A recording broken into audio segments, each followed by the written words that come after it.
Assalamualaikum warahmatullahi wabarakatuh. Alhamdulillahi rabbil alamin. Allahumma salli ala Muhammadin wa ala alihi wa ashabihi ajma'in. Semoga Allah menggolongkan kita menjadi orang yang yakin kepada Allah. Karena bahagia, mulia, selamat itu kuncinya yakin, yang berbuah patuh dan pasrah. Ulangi apa? Yakin, yang buahnya adalah patuh dan pasrah kepada Allah. Jadi kalau orang ingin bahagia, tidak mungkin bahagia yang sebenarnya kecuali dengan iman dan amal soleh. Yakin, patuh dan pasrah kepada Allah. Berikut ini cocok bagi yang dililit pinjol dan utang-utang lainnya. Bacakan sebuah hadis diriwayatkan oleh Imam Abu Daud, hadis nomor 1555. Disebutkan oleh Abu Sa'id Al-Khudri, pada suatu hari Rasulullah SAW masuk ke dalam masjid. Ternyata di sana sudah ada seorang lelaki Ansor bernama Abu Umamah. Kemudian beliau menyapanya, "Hai Abu Umamah, ada apa? Aku melihat duduk di masjid di luar waktu sholat." Jadi ini diam di masjid bukan pada waktu sholat. Ditanya oleh Rasulullah. Abu Umamah menjawab, "Kebingungan dan utang-utangku yang membuat begini ya Rasul." Lalu beliau kembali bertanya, "Hai Abu Umamah, maukah engkau jika aku ajarkan suatu bacaan yang jika kamu membacanya Allah akan menghapuskan kegalauanmu, kebingunganmu, dan memberi kemampuan melunasi hutang?" Abu Umamah menjawab, "Tentu ya Rasulullah." Lalu beliau melanjutkan, "Jika memasuki waktu pagi dan sore, maka bacalah ini."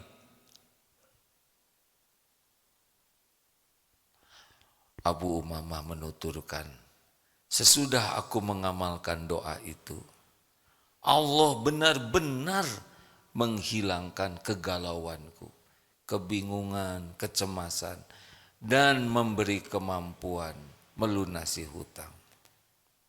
Demikianlah doa itu. Adik-adik, hafalkan doa ini, siapa tahu orang tuanya lagi dililit hutang karena nyokolahin adik-adik. Ibu-ibu, doakan, siapa tahu suaminya lagi dililit hutang, terutama yang berhutang. Bapak-bapak, sudah hafal belum doanya? Semua penasaran, dirahasiakan. Sebetulnya banyak yang sudah hafal doa ini. Allahumma, ikuti. Inni a'udzu bika minal hammi wal hazan wa a'udzu bika minal azzi wal kasal wa a'udzu bika minal jubni wal bukhl wa a'udzu bika min qalabatid daini wa qahrir rijal min. Allahumma, artinya ya Allah, a'udzubika, aku berlindung kepadamu, minal hammi wal hazan. Ham itu adalah kecemasan dengan hal-hal yang belum terjadi. Jadi orang banyak yang galau dengan yang belum terjadi. Nah ini doanya. Ya Allah, aku berlindung kepadamu dari kegalauan, kecemasan terhadap hal-hal yang belum terjadi. Kalau hazan apa? Kesedihan dengan yang sudah terjadi. Kita jarang sedih dengan yang belum terjadi. Sedih itu dengan yang sudah terjadi. Sedih ketipu, kesedih difitnah, sedih tertimpa sakit, sedih karena ada yang meninggal. Kita berlindung kepada Allah dari dua keadaan yang sangat tidak enak ini. Ham dan huzn.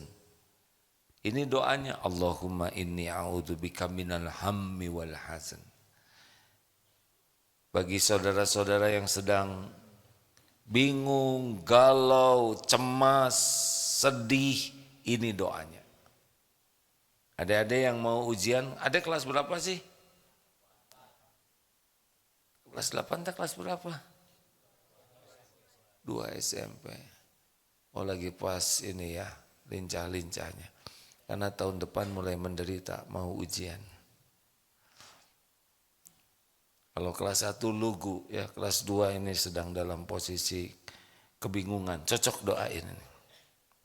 Yang doa selanjutnya, wa a'udzubika minal azzi wal kasal. Berlindung dari kelemahan dan kemalasan. Apa bedanya lemah dengan malas? Lemah itu dia tidak mampu, ingin tapi tidak mampu. Kalau malas, dia mampu tapi tidak mau. Jelas ini luar biasa doa ini ya. Kita berlindung dari sesuatu yang kita ingin, tapi kita tidak punya daya. Dan dari kita punya kemampuan, tapi tidak mau melakukan. Tahajud, mampu tidak?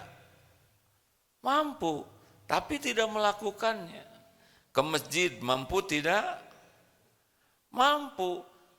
Ke masjid mampu. Lah, orang main sepeda aja 50 km kuat, jogging 10 km kuat, masa ke masjid 50 meter tidak kuat? Kenapa coba? Karena ingin digotong oleh tetangga. Ya. Tahu artinya apa, Dek? Adik-adik, lelaki sejati itu lihatnya bukan dari ototnya, bukan dari gelarnya, bukan dari kepintaran, kekayaan, keterkenalan. Lelaki sejati itu lihat sanggup tidak ke masjid.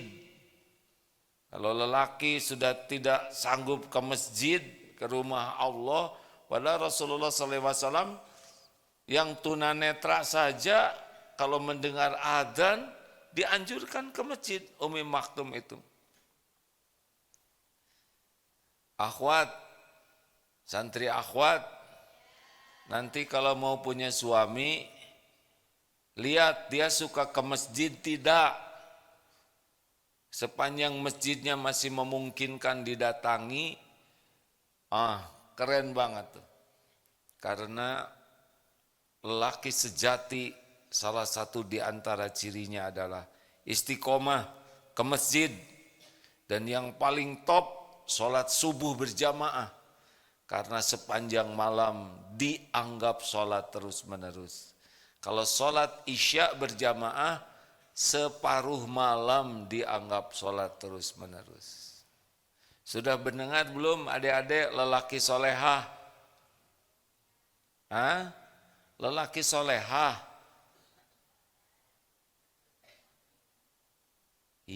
Lelaki solehah. Sudah tahu belum?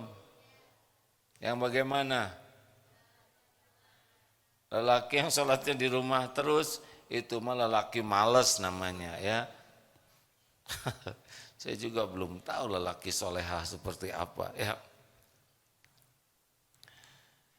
Sampai di mana tadi ceramahnya? Jadi, ayo ke masjid. Kita ini banyak tidak beramal bukan karena tidak mampu, tapi karena kalah oleh malas.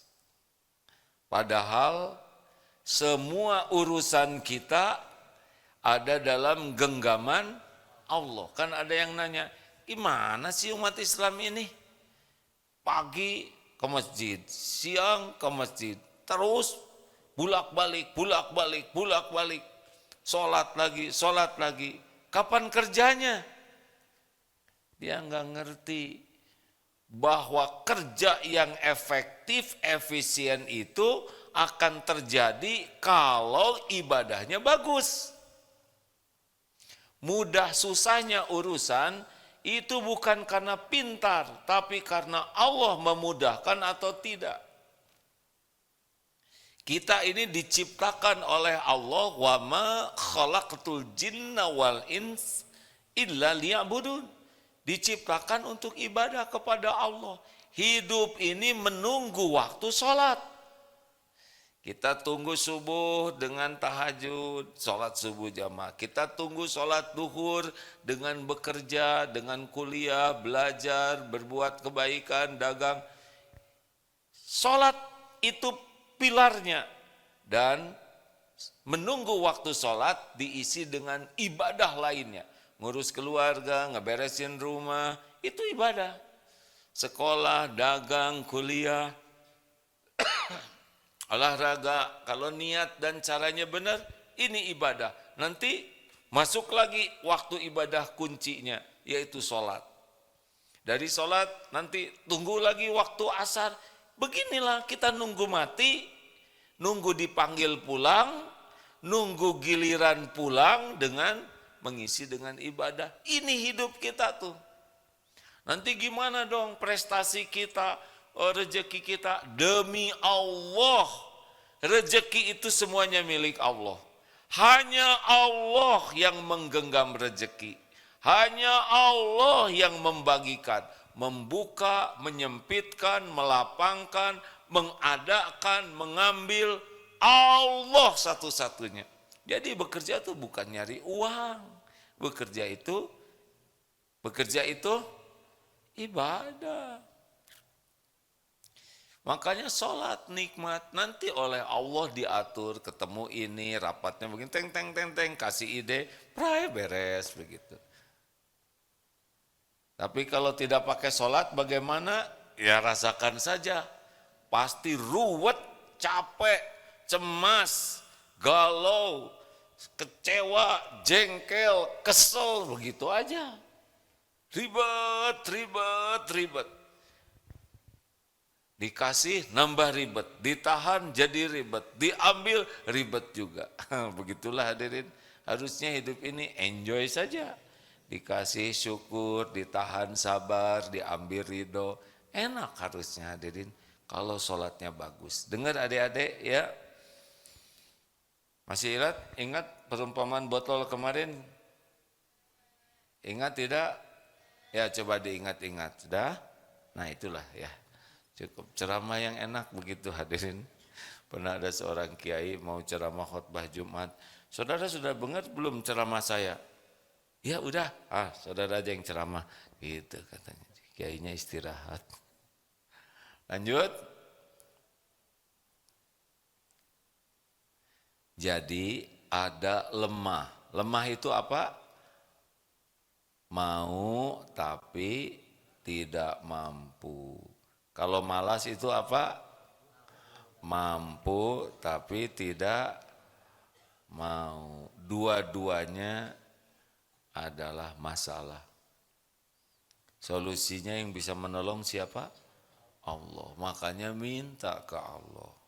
Banyak di antara kita yang punya keinginan tapi enggak mampu. Nah inilah doanya.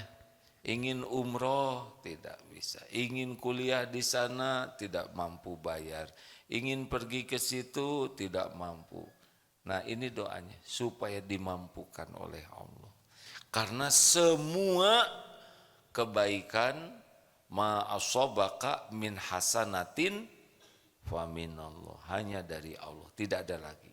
Ada pengen apa saja, kalau Allah tidak kasih tidak akan pernah terjadi. Aduh, kalau orang sudah yakin seperti ini enak hadirin. Urusan tuh jadi tidak ribet ya, tidak ribet. ribet itu nafsu. Teruskan doanya. Lalu apalagi? Wa a'udzubika minal jubni wal bukhl. Jubni wal bukhl, dari takut dan kikir. Jadi kita nih, saya harus tambah ilmunya nih.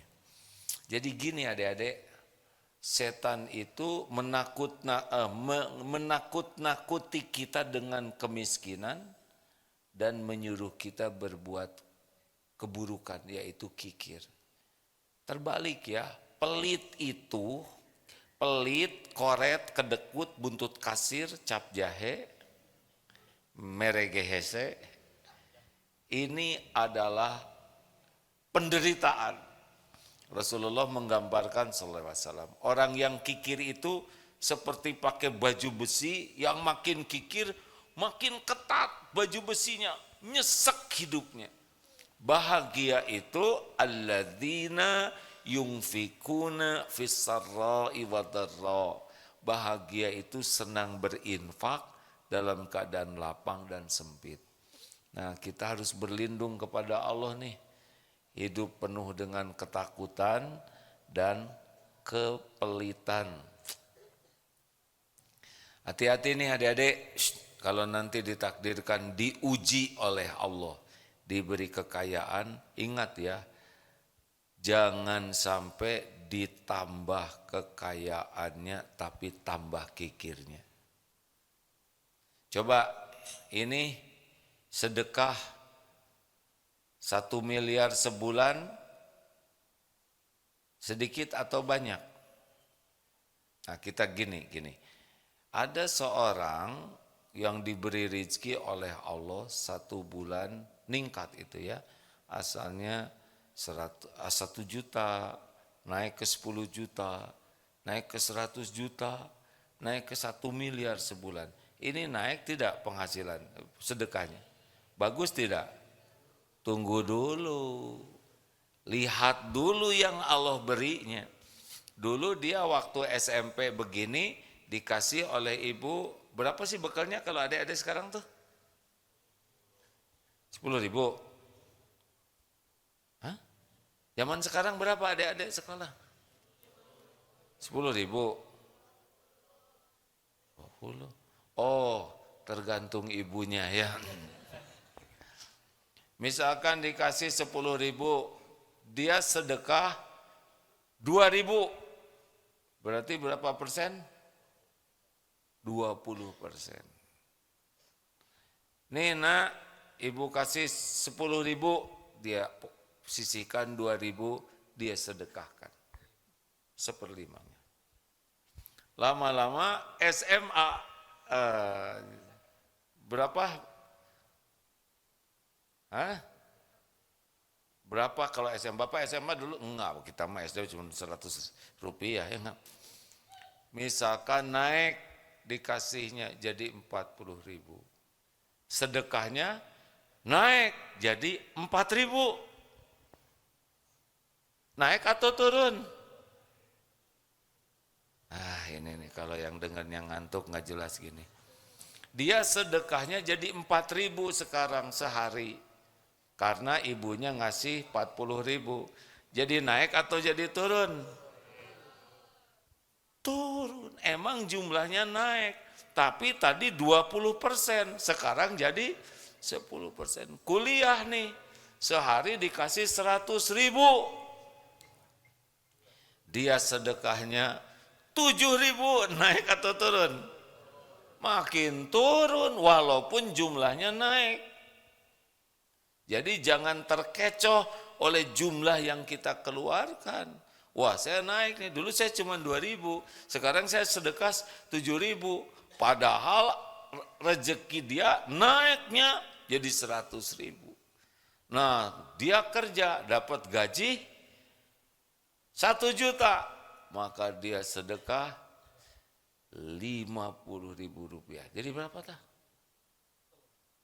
5%. Memang naik jadi 50.000, Tapi Allah ngasihnya 1 juta, dia turun jadi 5%, naik gajinya jadi 10 juta, dia langsung sedekah 200.000.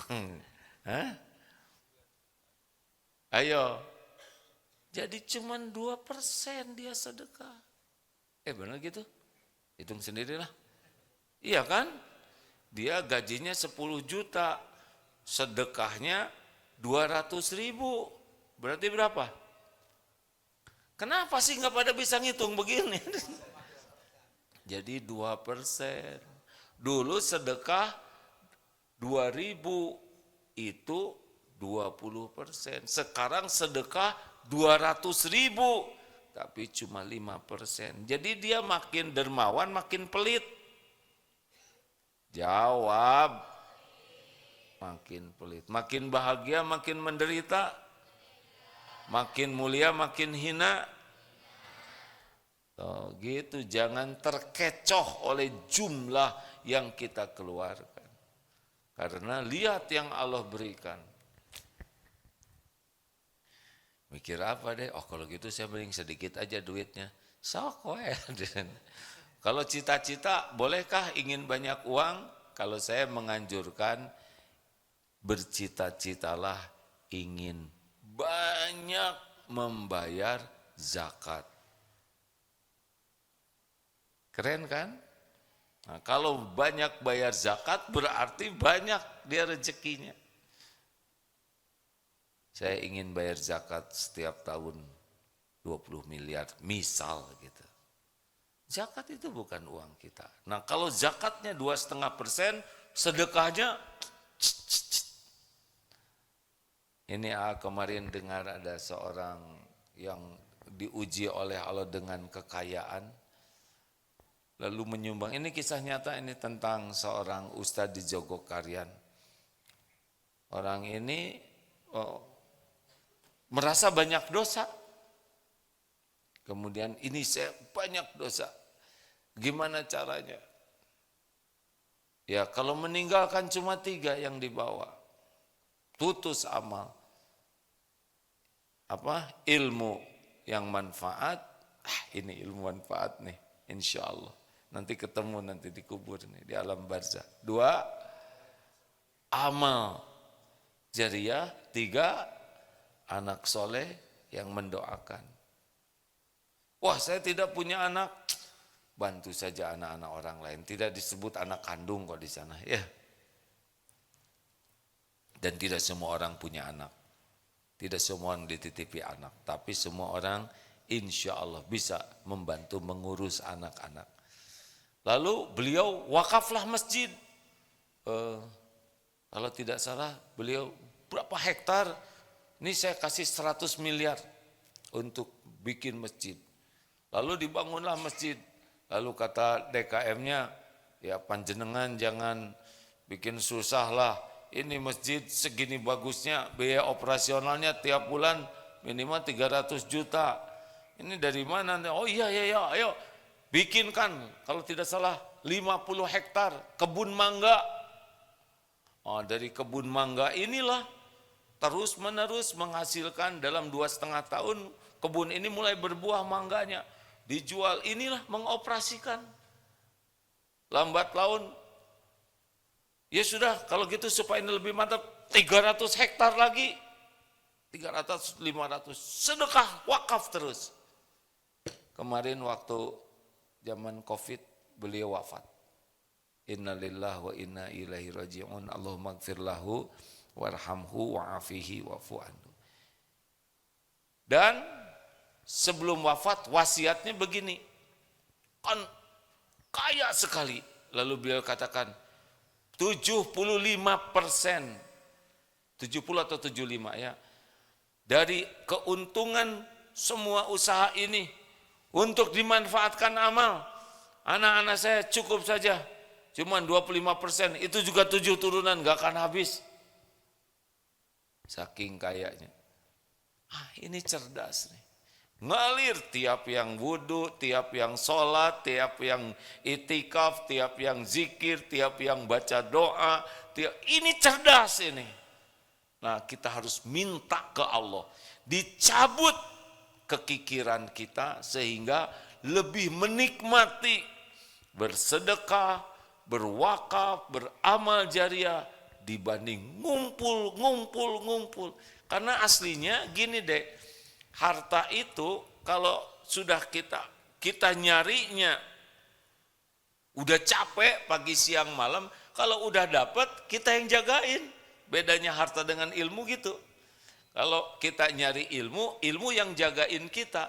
Kalau kita nyari harta, makin bagus, makin mahal, kita jadi penjaganya. Dan mau dibawa kemana? Korun, ingat harta karun katanya. Ya, yang kuncinya saja, kunci gudang hartanya berat sekali dipikul oleh orang-orang, dibawa kemana karun? Makan cuman segitu-gitunya, pakaian segitu-gitunya, tidur juga walaupun rumah besar pasti di atas tempat tidur, itu juga kalaupun tempat tidurnya gede misalkan sebesar lapangan tenis, dia tidak mungkin gelinding-gelinding ke sana sini. Pasti cuman di pojok, itu juga belum tentu bisa tidur. Makanya minta ke Allah supaya dicabut kebakilan kita.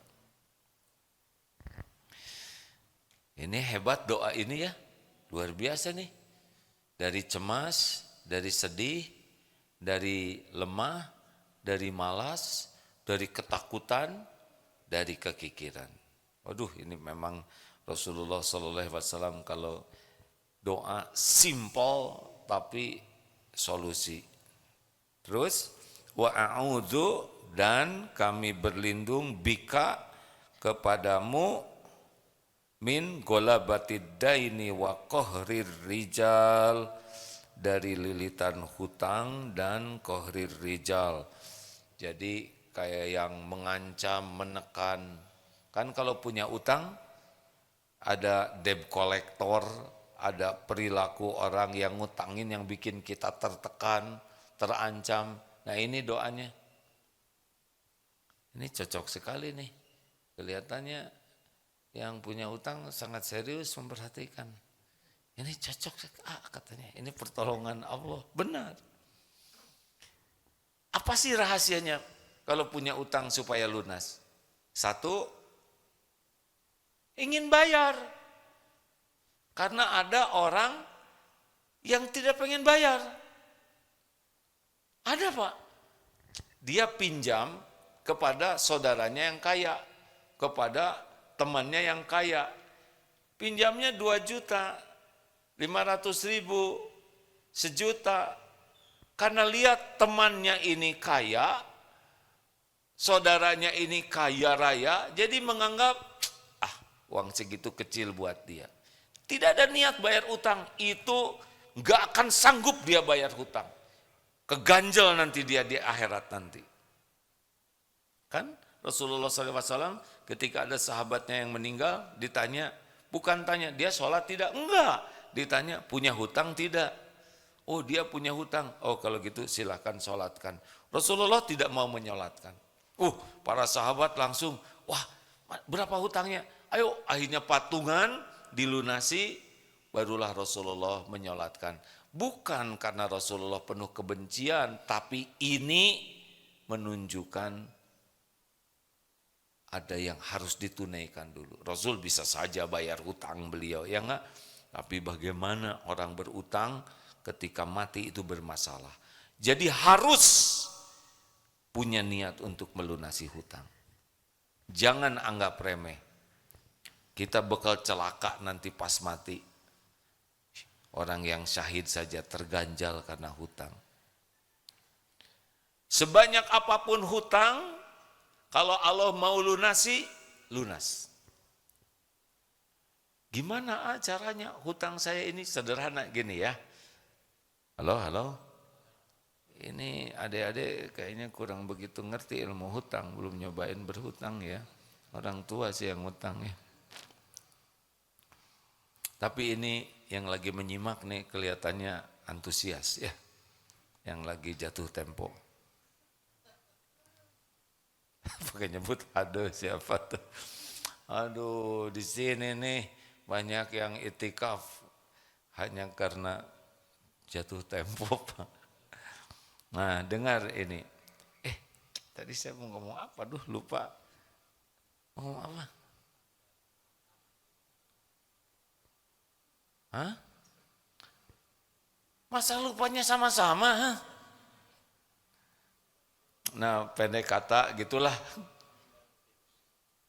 Tips, oh iya, oh hutangnya banyak. Gini, saya nggak mungkin bisa bayar hutang. Lah sekarang yang ngutangin aja mungkin. Misalnya hutangnya, saya berhutang, na'udzubillah, ada orang yang berhutang besar. Terus sekarang dia sulit mengembalikan. Lah dia berutang aja dengan izin Allah terjadi, masa ngelunasin jadi tidak bisa, ya kan? Allah yang kuasa melunasi. Berapapun utang, demi Allah, kalau Allah melunasi pasti lunas. Jadi masalahnya kita layak ditolong Allah atau tidak, gitu. Nih doanya. Dan orang-orang yang ngancam-ngancam itu makhluk Allah juga tuh. Yang debt collector itu juga makhluk Allah. Kalau Allah buat lembut, ini ada kejadian menarik nih. Pernah dulu waktu masjid kita masih sederhana, ada seseorang, hutang, saya benar-benar ini dililit utang berat sekali. Ya kita ikhtiar sama-sama. Itu ke rumah ada yang nagih, gimana saya jadi nggak bisa ke masjid? Salah, ajak ke masjid. Oh iya ya, dia takut keluar karena ada yang nagih. Ajak ke masjid, itu kebaikan. Saudara bayar hutang nggak? Wah saya mau ke masjid Pak, ayo ke masjid yuk.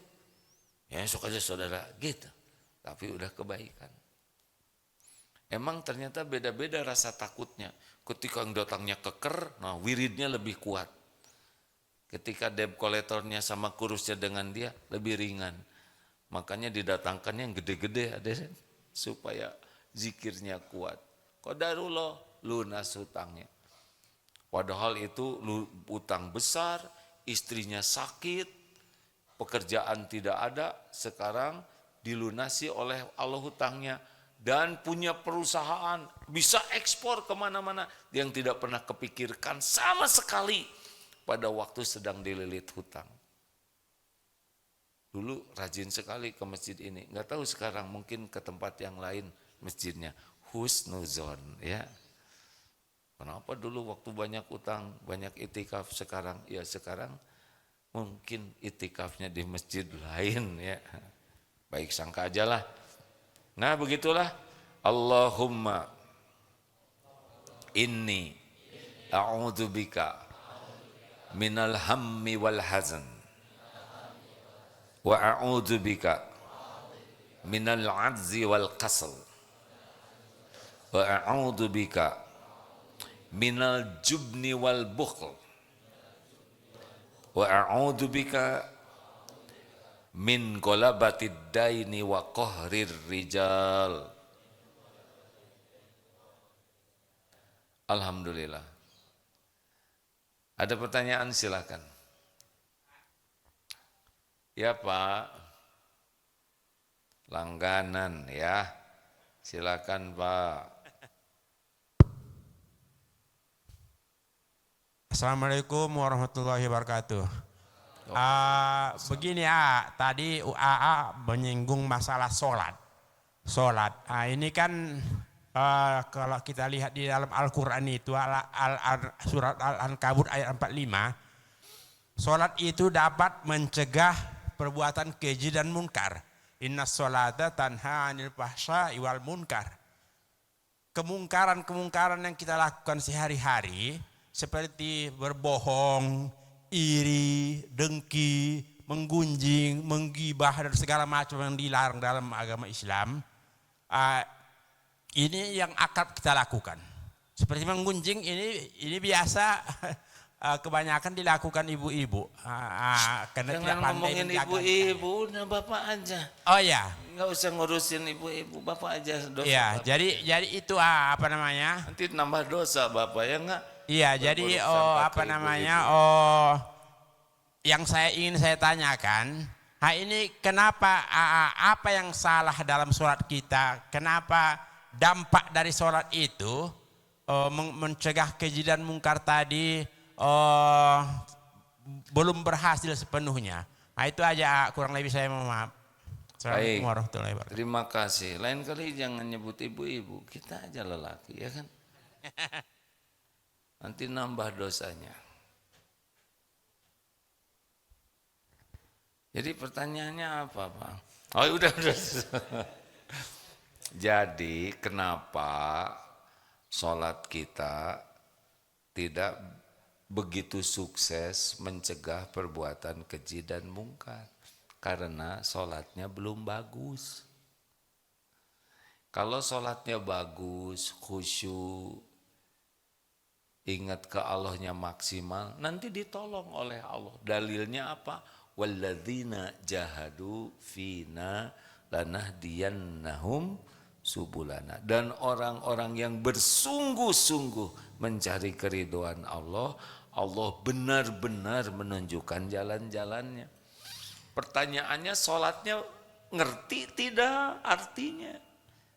Banyak yang sholat tidak mengerti artinya dan tidak belajar untuk mengerti artinya. Jadi gitu aja sholatnya tuh.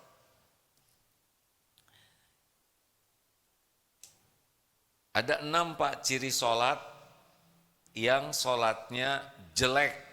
Fawailul lil musallin alladzina hum an sholatihim sahun. Ini sholatnya ini jelek. Celaka orang yang lalai dalam sholatnya. Surat Al-Ma'un ini ya. Ada 6 cirinya. Bapak sudah tahu belum? Ini kalau sholat seperti ini tidak akan menolong dia. Bahkan sebaliknya bisa tambah kesusahan. Dia sholat tapi lalai dalam sholatnya. 1, berat melaksanakan sholat. Sholat itu dianggap beban, bukan sebagai satu karunia yang dinikmati. Jadi kalau sholatnya udah berat, seakan-akan kewajiban sholat itu beban, bukan karunia. Nah ini 1. Cirinya apa? Suka begini nih. Baru juga duhur, udah asar lagi. Cepet banget sih. Atau subuh. Kok subuh sekarang pagi banget? Jadi kayaknya tertekan gitu. 2. Senang melambat-lambatkan sholat. Jadi tidak bersegera, padahal amalan yang dicintai Allah adalah as-sholatu ala waktiha. Kalau dipanggil oleh ada pedagang, ada pembeli, dia cepat. Ada klien, dia cepat. Tapi dipanggil oleh Allah, ayyalas shalah, cuek saja. Ciri khas. Dilambat-lambatkan, kalau bisa diakrabkan antara duhur dengan asar. Jadi karena asarnya jam 3:15, maka duhurnya jam 3. Supaya friend, supaya sekali wudhu. Ini ciri keburukan ini. Tanpa uzur. Ciri orang yang sholatnya bagus bagaimana? Happy kalau mau sholat itu. Dan bersegera. Kalau bisa datang ke masjid sebelum azan. Kalau datang ke masjid sebelum azan, keuntungannya adalah 1 bisa sholat sunnah. Yang kedua bisa mendengar dan menjawab azan. Yang ketiga bisa mendapatkan saat mustajab ketika selesai azan. Bisa sholat sunnah, rawatib. Bisa menunggu dari azan ke qomat dengan doa, itu saat mustajab. Tapi kalau datang ke masjidnya lambat, ya sudah kehilangan banyak keutamaan. 3. Ciri yang ketiga orang yang sholatnya tidak akan mengubah dirinya adalah cepat gesit, tangkas, dan selesai dengan saksama secepat-cepatnya. Allahu Akbar. Allahu Akbar. Astagfirullahaladzim. Astagfirullahaladzim. Assalamualaikum, assalamualaikum, assalamualaikum, assalamualaikum.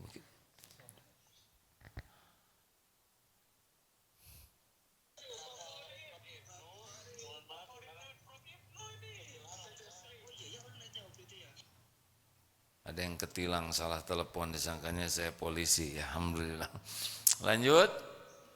Jadi sholatnya tuh tidak tumanina. Padahal salah satu kunci sholat itu khusyuk tumanina. Tenang, nikmat. Silakan lihat. Kalau sholatnya sudah gesit, cepat sekali. Subhanallah, subhanallah, subhanallah, subhanallah, subhanallah, Allah akbar, subhanallah, subhanallah, subhanallah, Allah akbar. Lebih dari pada menimba, nggak ada jelas, belum selesai juga subhana rabbiyal a'la udah Allah akbar, subhanallah. Ada yang begitu? Itu ciri sholat yang buruk. 4. Kenapa Bapak langsung sembunyi? Saya nggak nyangka loh Pak. Yang keempat, 1 apa? Berat. 2, lambat-lambatkan. 3, cepat. 4, harusnya ada 5 atau 6, kenapa saya jadi lupa? Selanjutnya adalah sedikit ingat Allahnya. Jadi selama sholat tuh ngelantur aja Pak, kemana saja pikiran itu. Padahal kualitas sholat itu ditentukan oleh ingat atau tidaknya kepada Allah. Wa aqimis sholat lidzikri, dan dirikanlah sholat untuk mengingatku. Jadi lihat saja sholatnya. Kalau selama sholat ingat ayam, ingat makanan, ingat sendal, ya, ingat sepeda, ingat kunci yang lupa nyimpen. Jadi sholat itu ada yang nyari kunci. Saya juga tadi keganggu Pak, waktu sholat subuh kan ada yang ngobrol tuh di atas. Tapi saya lagi sholat nih. Ada jengkel juga merencanakan apa tindakan selanjutnya. Astagfirullahaladzim. Yang ke-5 adalah malas berjamaah. Jadi maunya sendiri, gesit. Oh ada yang kelewat. Yang kedua tadi yang kelewat. Ria. Jadi sholatnya itu seneng kalau diketahui orang. Kalau nggak ada yang tahu, dia cenderung tidak sholat, atau sholatnya sendirian cepat, ini udah jelek lah. Jadi bagusnya bagaimana? Semangat, ikhlas, selalu on time, tepat waktu, senang berjamaah, tumanina, dan benar-benar berusaha ingat Allah. Nanti kalau sholatnya bagus, maka urusan yang lain Allah membaguskan. Gitu Pak. Kita mudah marah, ditahan marahnya oleh Allah. Kita mau tergelincir oleh syahwat, Allah yang akan melindungi kita. Pokoknya sholatnya bagus. Wasta'inu bis-sabri was-shalah. Makanya kalau ada apa-apa, sholat. Gembira, sholat untuk bersyukur. Sedih, sholat. Kecewa, sholat. Jengkel, sholat. Punya keinginan, sholat. Sakit hati, sholat. Cemburu, sholat. Merasa terancam, sholat. Cuma Allah kok yang punya segala-galanya, yang menguasai segala-galanya. Tidak bisa terjadi nikmat maupun musibah tanpa izin Allah. Begitu Pak. Terima kasih. Mim, pertanyaan terakhir.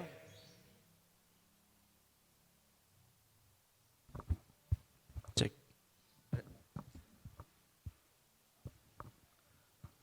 Itu alarm tidur. Cek.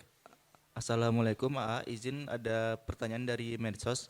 Assalamualaikum A, mau bertanya bagaimana kalau hutang riba, misal kita sudah tidak sanggup membayar, bagaimana hukumnya A? Ya harus bayar. Hukumnya ngemplang. Salah itu harus tobat betulan supaya dikasih jalan, supaya tidak terjerat hutang riba.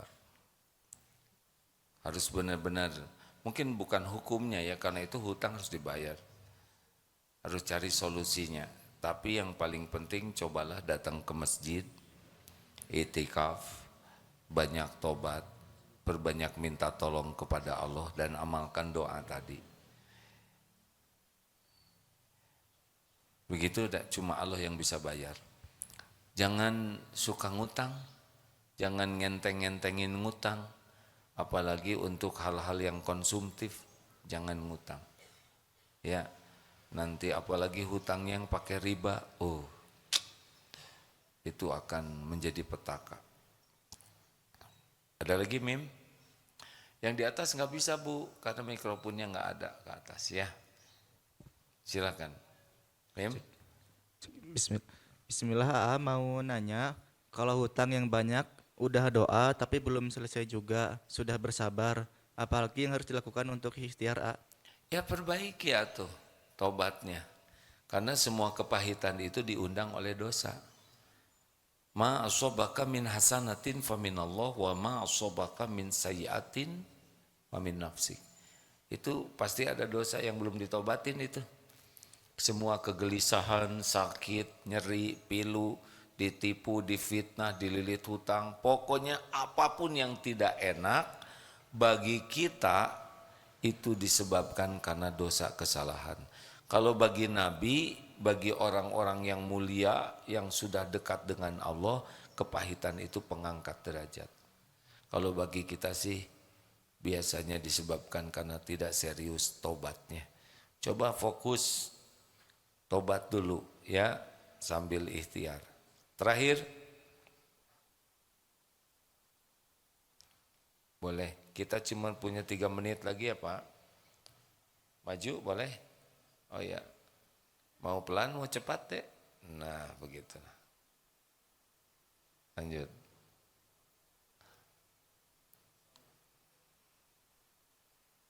Langsung saja.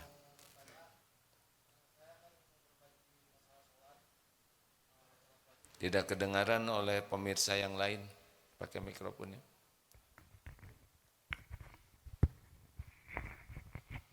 Ini Pak. Pak. Assalamualaikum, mau bertanya, saya ingin memperbaiki masalah sholat. Kalau bermakmum itu gimana, misalkan kita bermakmum nih, kita kan ketinggalan 1 rakaat atau 2 rakaat, kan di pinggir kanan kiri kita ada orang tuh, kita baiknya ngikut bermakmum lagi atau sholat sendirian menyelesaikan ke satu, keduanya. Terus di sujud terakhir apakah boleh kita berdoa, lamanya berapa lama gitu? Baik, kalau kita sudah bermakmum, sempurnakan sisa sholatnya sendirian. Ada juga yang berpendapat ikut kepada yang lain, saya ikut yang sendirian. Jadi kalau udah selesai dengan imam, ya kita sempurnakan. Kalau tidak nanti mundur-mundur terus mungkin jadi tidak ada ujungnya ya. Wallahu alam. Tapi ada juga yang ikut pendapat demikian. Tapi kalau saya selesai imam kita sempurnakan. Bukan hanya sujud terakhir sholat doa itu. Di tiap sujud. Sebaiknya doanya doa Quran. Maksudnya bukan membaca Quran tapi doa terbaik kan doa yang dibuat oleh Allah. Atau doa yang dicontohkan Rasul. Kalau pakai bahasa Indonesia, ada juga ulama yang menganjurkan jangan pakai bahasa kita dulu karena seperti menambah bacaan sholat.